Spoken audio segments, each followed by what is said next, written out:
বৃহস্পতিবার ভোরে ইরান এবং ইসরায়েলের যৌথ হামলায় কেঁপে ওঠে তেহরানের একাধিক স্থাপনা। নিশানা করা হয় ইসলামিক প্রজাতন্ত্রের শাসকদের অবকাঠামো। ইরানের বিরুদ্ধে যুদ্ধে দূরপাল্লার মিসাইল ব্যবহার করেছে আমেরিকা। সেই সাথে ইরানের নিরাপত্তা বিভাগের বেশ কয়েকটি শাখার সদর দপ্তর গুঁড়িয়ে দেওয়ার দাবি করেছে ইসরায়েল। হামলা হয়েছে বিভিন্ন বেসামরিক স্থাপনাতেও।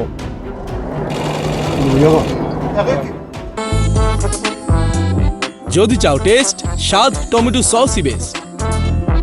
বৃহস্পতিবার তেহরানের পারান শহরের দুটি শিক্ষা প্রতিষ্ঠানে হামলা চালানো হয়। তেহরান অভিযোগ করেছে আমেরিকা এবং ইসরায়েল ইরান জুড়ে অন্তত ৩৩টি বেসামরিক স্থাপনায় হামলা চালিয়েছে।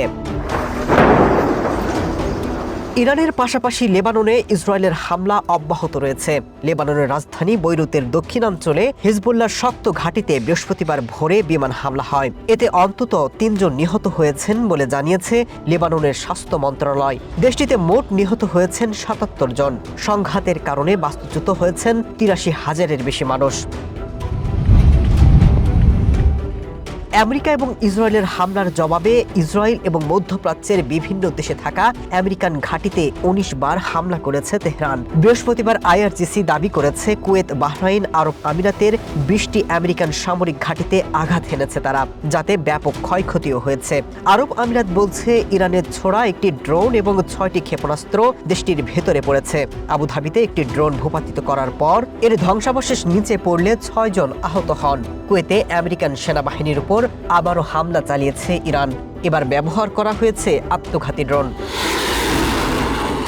এছাড়াও ইসরায়েলের সেনাবাহিনী এবং ইরানের রাষ্ট্রীয় গণমাধ্যম জানিয়েছে বৃহস্পতিবার ভোরে ইরানের ছোড়া ক্ষেপণাস্ত্রের আঘাতে জেরুজালেমে শোনা গেছে বিস্ফোরণের শব্দ।